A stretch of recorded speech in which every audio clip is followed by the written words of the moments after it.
Hello, dear listeners, and welcome to a new episode of our Letter to Vox podcast. Today, we are taking on a truly monumental intellectual journey. We're cracking open one of the most ambitious blueprints for global harmony ever written. Immanuel Kant's 1795 masterpiece, Perpetual Peace, a philosophical sketch. It's an incredible text. Yeah. And it's so much more than just, some lofty utopian dream. Right. This is a detailed, really rigorous, almost legalistic framework. He's trying to eliminate war entirely by treating it as a problem of, pure reason and law. And it's so important to get his starting point right. He is absolutely insistent that peace is not the natural state of affairs. Not at all. The natural state, the status naturalis, as he calls it, is actually a state of constant threat, of latent hostility. So peace, for Kant, is something that has to be actively and deliberately established. You have to build it. It doesn't just happen. You have to build it with legal and political reforms. And that's really our mission in this deep dive, to unpack how he builds it. First, we'll look at his 6 preliminary articles. These are basically prohibitions against things that just poison diplomacy. Ground rules. Exactly. Then, his 3 definitive articles, which are the big structural changes needed for peace. And finally, and this is maybe the most brilliant part, his surprisingly cynical but pragmatic view that nature itself sort of guarantees the whole project. And that guarantee where Kant argues that nature, or providence, actually uses our human vices, our self-interest, our greed, to push us toward a peaceful world even when our own morals fail. I mean, that's just revolutionary. It is. It transforms peace from just a nice idea into something like a political and mechanical inevitability. Okay, so before we dive into the philosophy itself, let's get a sense of the man behind it. Who exactly was this titan of the Enlightenment, Immanuel Kant? Well, he was born Immanuel Kant with an E on April 26, 1724 in Königsberg, Prussia. And his early life was, from what I understand, incredibly structured, very much shaped by his family's faith. Oh, absolutely. His family was part of the Lutheran Pietist movement, and this wasn't just, Sunday church. Pietism was all about deep personal religious devotion, a lot of introspection, and humility. So that strict, disciplined environment must have had a huge impact on him. A foundational one. It instilled this incredible emphasis on duty and order that you see everywhere in his work. It's there in his famous philosophical rigor, but also in his personal life, that famous clock-like routine he kept his entire life. I love that story. The neighbors supposedly set their clocks by his daily walks. They did. And it's interesting, he later changed the spelling of his name to Immanuel with 2 M's after he studied Hebrew. And for all this talk of routine, he wasn't some recluse. He famously never married, apparently thought about it twice but waited too long both times. But he had a really vibrant social life, right? He was a popular teacher. Incredibly popular, known for his wit and his engaging lectures, even long before his major philosophical works made him famous. And his early academic work shows this amazing intellectual range. He wasn't just stuck in one lane. Not at all. He was, of course, deeply schooled in the German rationalist tradition of Leibniz and Wolff, but he also got a heavy dose of Isaac Newton's empirical physics. And it's really in the tension between those two, German rationalism and British empiricism, that his biggest breakthroughs happen later on. But before he became the Immanuel Kant of ethics, he made some staggering scientific contributions. Truly staggering. Yeah. In his universal natural history and theory of the heavens, he wasn't just speculating. He laid out the basic idea for what we now call the nebular hypothesis. Which is the theory that the solar system formed from a giant cloud of gas, a nebula. Exactly. And in the same work, he correctly figured out that the Milky Way was a huge disk of stars. And he even suggested that those other fuzzy nebulae people were seeing through telescopes were actually other galaxies, what he called island universes. That's just mind-blowing for the mid-18th century. He's extending the imagination of the cosmos. And he was doing it across different fields. In an essay on winds, he gave one of the first real insights into what we now call the Coriolis force. Wow. And after the huge Lisbon earthquake in 1755, when most people were giving supernatural explanations, Kant tried to explain it with natural causes, theorizing about huge caverns of hot gas under the earth. The theory was wrong, but the method, the insistence on a natural explanation, was completely groundbreaking for seismology. It's incredible. He finally gets his post as full professor of logic and metaphysics in 1770 and just revolutionizes everything. He died in 1804 at 79, and his last words were reportedly, "Es ist gut." It is good. His contemporaries really understood his intellectual magnitude. The poet Heinrich Heine had this amazing comparison for him. He called Kant a philosophical executioner. An executioner. Why? He compared him to Robespierre. Hines' point was that both of them were the sort of provincial, middle-class guys who fate had destined to weigh these immense things. Robespierre, a king; Kant, the existence of God, instead of just, weighing coffee and sugar. Mm. He saw Kant as tearing down the old metaphysical world just as brutally as Robespierre tore down the French monarchy. Wow, that's a powerful image. And I read that even his skull became an object of fascination. Measurements taken when he was exhumed showed it was unusually large with a high and broad forehead, like his physical form had to contain this massive intellect. Okay, so let's pivot from the man to the text itself. We should start with section 1, the preliminary articles. Right. So as we said, Kant's whole point is that peace must be established. The default state between nations is lawless, which means war is always a possibility. So the very first step is to just stop doing the things that make trust impossible. And this is where he gets very legalistic. He splits them into two groups, right? The strict laws, leges strictae, and then the broader ones. Exactly. The strict ones, Articles 1, 5, and 6, have to be implemented immediately. No exceptions. So let's start there. Article 1. No treaty of peace shall be held valid in which there is tacitly reserved matter for a future war. This just cuts right to the heart of cynical, old-world diplomacy. If you sign a peace treaty, but you're secretly holding on to old claims or grievances, a reservatio mentalis, a mental reservation, so you can use them later when it's convenient. Then it's not a peace treaty. It's just a ceasefire. It's just a truce, a breathing period before the next round. And Kant says this is just deceitful. He calls it worthy of the casuistry of a Jesuit, which was a major insult at the time. It's beneath the dignity of a state that's supposed to operate on principles of public right. The implication is huge. It means real peace requires you to actually annihilate the causes of war, not just put them in a filing cabinet for later. You have to clean the slate completely. Okay, then there's sovereignty and intervention, Article 5. No state shall by force interfere with the constitution or government of another state. This seems straightforward. It does. But Kant puts incredibly strict limits on it. He says the only time interference is allowed is if a state has collapsed into total anarchy through a civil war, where it literally splits into two parts and both are claiming to be the legitimate state. Only then. But why so strict? What if a neighboring state is committing horrible injustices or its chaos is spilling over the border? Because for Kant, any other kind of external intervention infringes on the independent rights of that people to sort out their own problems. It sets a terrible precedent. It suggests that any powerful state can just decide when another state's internal disease justifies an invasion. So the bad example, it says, is a bigger threat to global stability than the internal problem itself. Precisely. The autonomy of all states becomes insecure if you allow that. Okay, and the last of the strict laws, Article 6. No dishonorable hostilities during war. This is fascinating because these are rules for wartime. He prohibits using assassins, poisoners, breaking surrender agreements, or inciting treason within the enemy state. But wait, war is already a total violation of law. Why draw the line at these specific nasty tactics? Because they destroy the very possibility of trust, which you need to build a future peace. War, for Kant, is a sad, lawless necessity because there's no international court to settle disputes. But it can't be a punitive war, a bellum punitivum, where one state acts as judge and executioner over another. States are equals. And if you start using assassins and poison, you cross a line. You escalate it into what he calls a war of extermination, a bellum internecinem. And that's the ultimate crime against the idea of peace. A war of extermination, meaning a war designed not just to win, but to completely destroy the other state as a political entity. Exactly. It leaves no room for a treaty, for reconciliation, for law.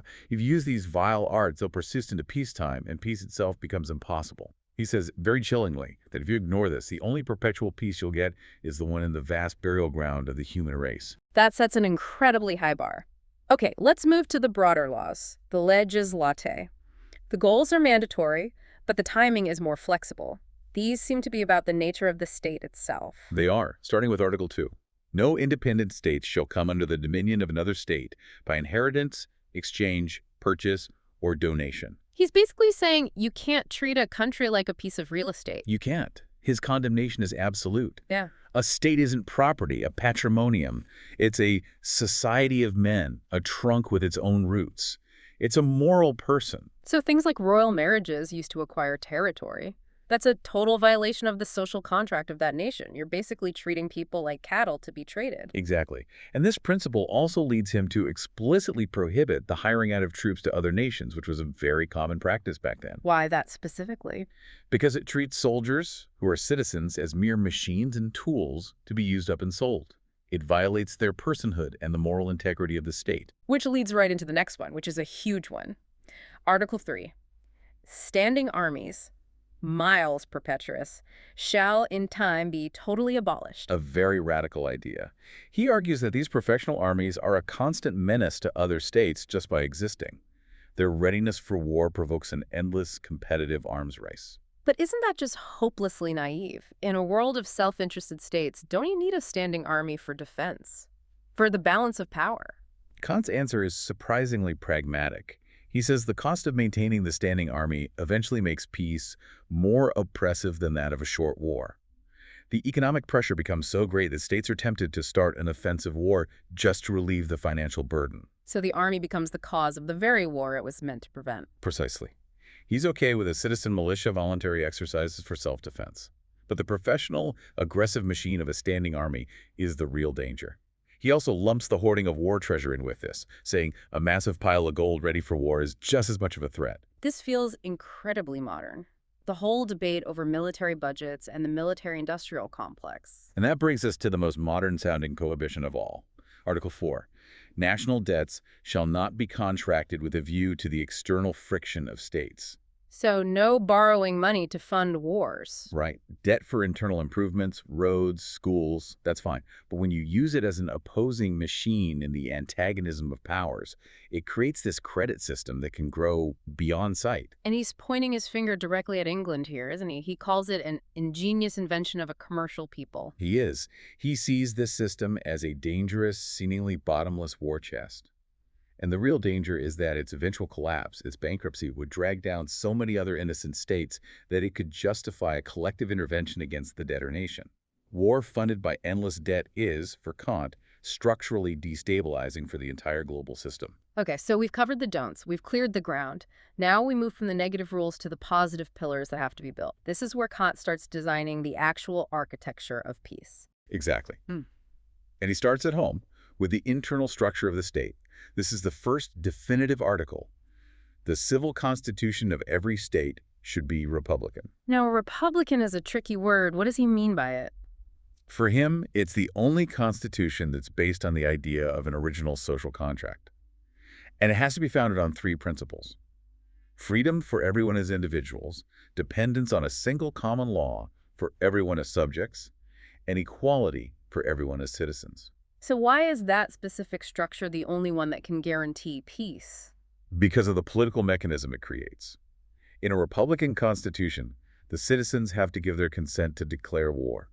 And the citizens, you see, are the very same people who have to decree for themselves all the calamities of war. So they're the ones who have to actually do the fighting. And pay the costs and repair the devastation. Absolutely. Now contrast that with a non-republican ruler, a despot. For that ruler, who sees the state as his personal property, war costs him nothing. His lifestyle, his dinners, his hunting parties, none of it is affected. For him, war is just a pleasure party that he can start for the most trivial reason. The accountability baked into the republican form is the engine of peace.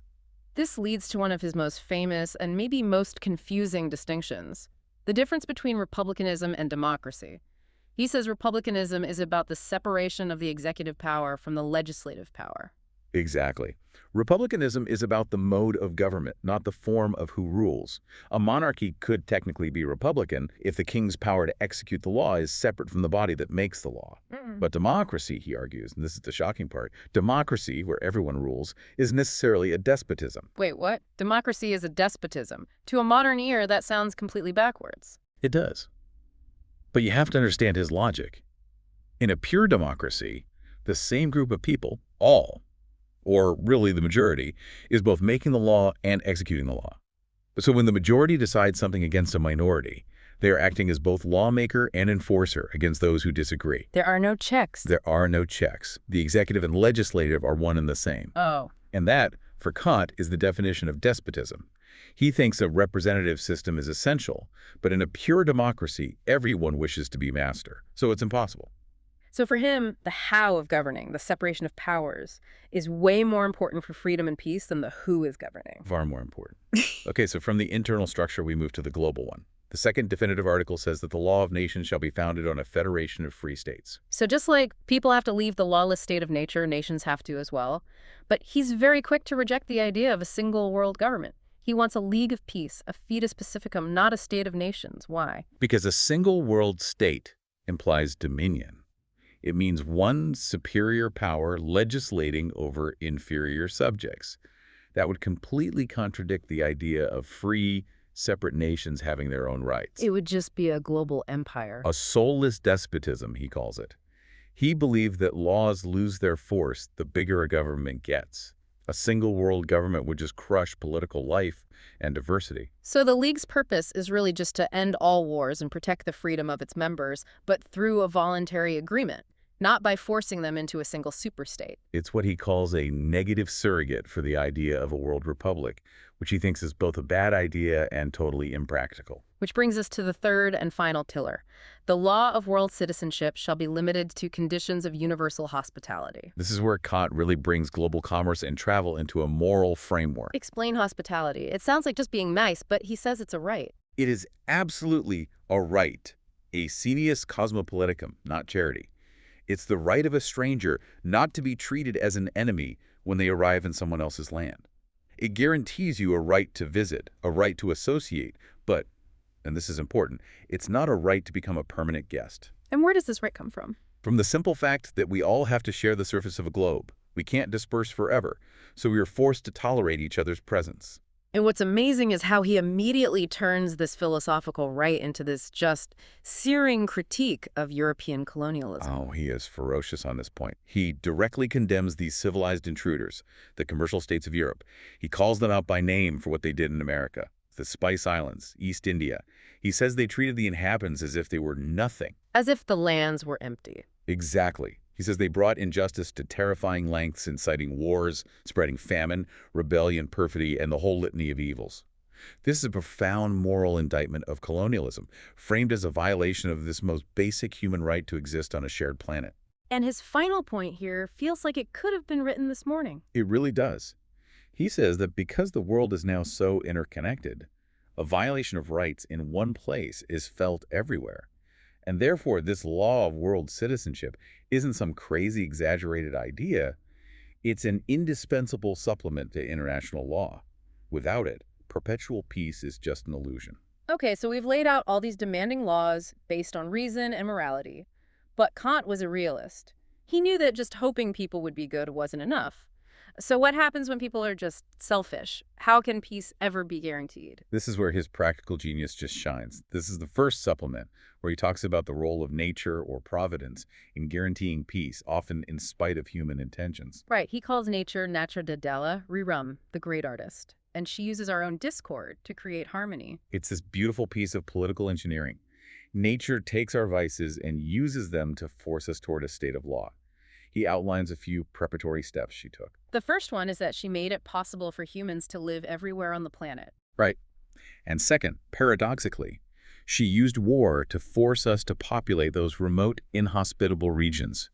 War scattered us across the globe, separating peoples, forcing them to adapt and survive in isolation. And third, she used our needs to force us out of that scattered, lawless life of hunting and into stable societies based on agriculture. Which is the key. You can't have agriculture without laws, without property rights, and once you have stable societies, you can have reliable trade. He points to salt and iron as these key early goods that created peaceful links between distant peoples. So it's this long, cynical chain reaction. War scatters us, which forces us to create laws to survive, which allows for trade, and trade ultimately requires peace. Conflict is the engine of law. And that leads to the heart of the guarantee, the mechanism nature uses to enforce law, even if we were, theoretically, a race of devils. The problem isn't making people morally good. The problem is organizing society so that even if they're totally selfish, their self-interests cancel each other out in a way that produces public order. That's it, exactly. He frames the political problem like this.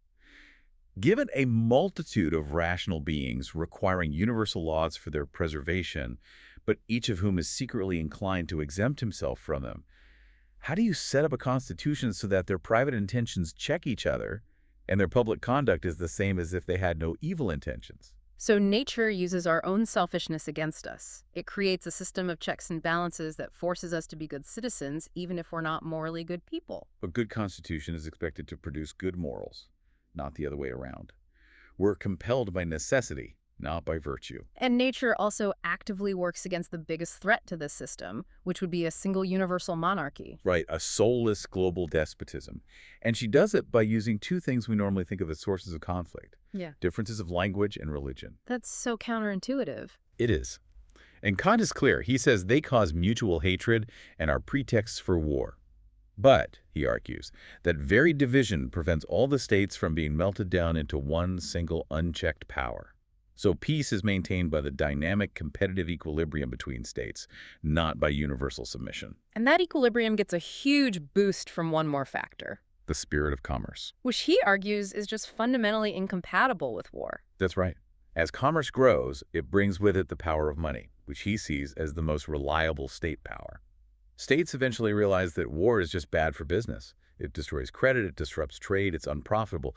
So out of pure amoral self-interest, the spirit of commerce forces states to promote peace and to mediate conflicts. It functions like a perpetual alliance based on nothing more than the bottom line. So nature doesn't promise us moral perfection, but it gives us enough mechanical certainty that we have a rational duty to keep striving for peace anyway.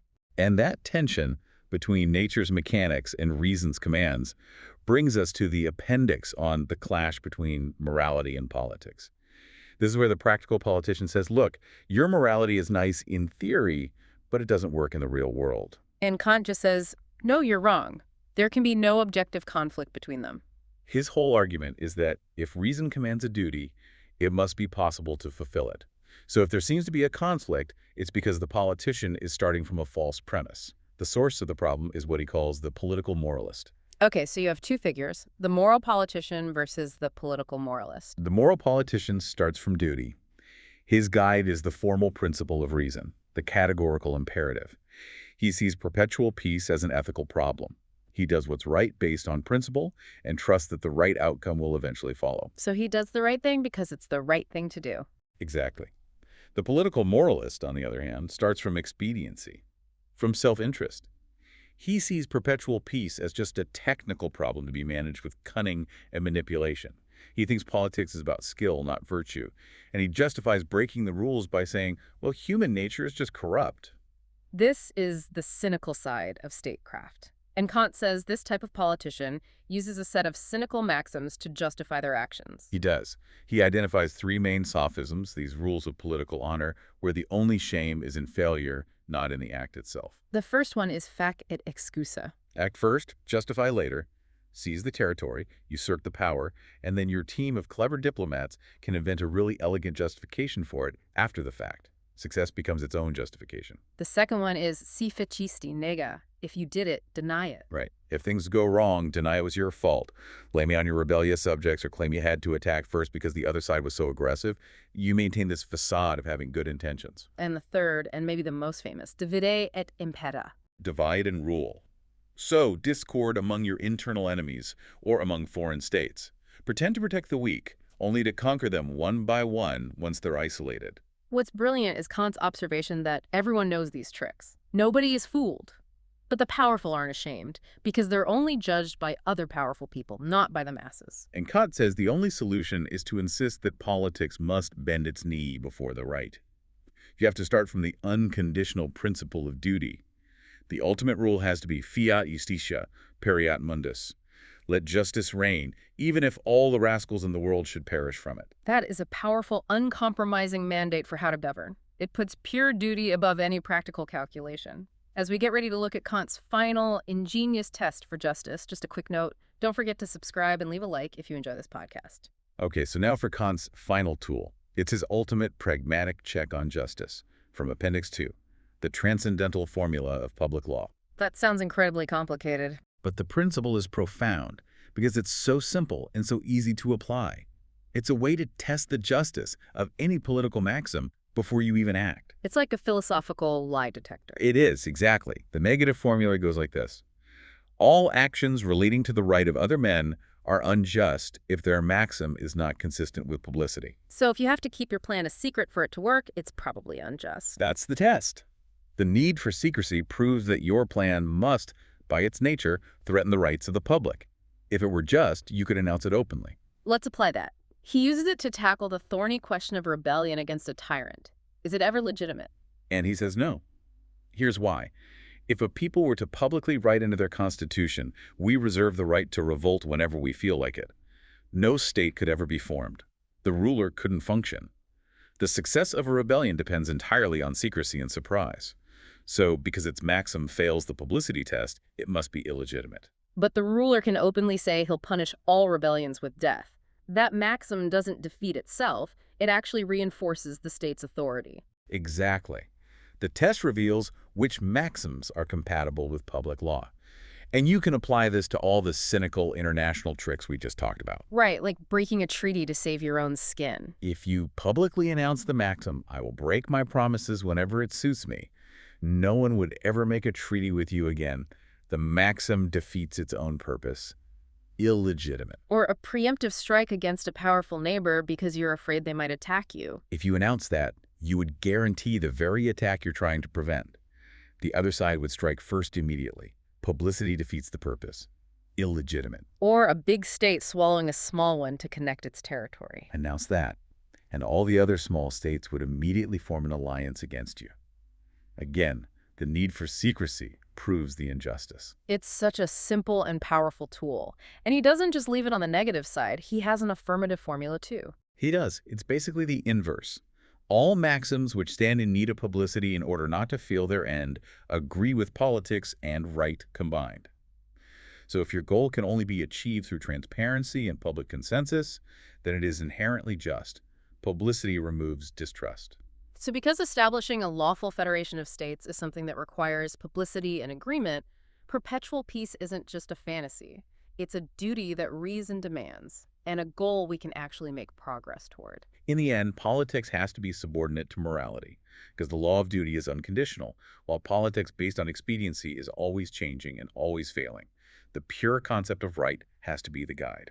So to wrap this all up, let's summarize the central statements from Immanuel Kant's vision as our key takeaway points. First, and most fundamentally, peace is a duty. It's something mandated by reason. We have an obligation to actively leave the lawless state of nature between nations and build a lawful one. It's not optional. Not at all. Second, the real engine of peace is the Republican Constitution. The separation of powers is key because it makes war incredibly costly for the citizens who actually have to consent to it and pay for it. It builds in a brake on reckless governance. Exactly. Third, on the global level, peace requires a federation of free states, a fetus pacificum, not a single world government. And it requires the right of universal hospitality, which is his powerful tool for condemning colonialism and global injustice. Right, he makes accountability for injustice anywhere a condition for peace everywhere. Fourth, nature itself provides a guarantee. The mechanics of our own selfish passions, our discord, our differences, and especially the spirit of commerce actually force states toward a lawful competitive balance. Self-interest pushes us toward peace, even when morality doesn't. And finally, the fifth and maybe most practical point. The ultimate test for any political action is the transcendental principle of publicity. If the rule you're acting on has to be kept secret to succeed, it is unjust. Period. You know, Kant argues that a state is only allowed to delay the execution of a reform if doing it too quickly would cause chaos. But it can never, ever delay the maxim of constantly striving for a more just system. So if we accept that, the worst political crime isn't making a mistake. It's the cynical decision to just stop trying, to use human weakness as a permanent excuse for injustice. So here's the thought I want to leave you with. What small steps toward a more universal justice in your own community, in your work, or even just in your own life are you allowing yourself to put off because they just seem too inconvenient or too unrealistic in the face of what feels like political prudence?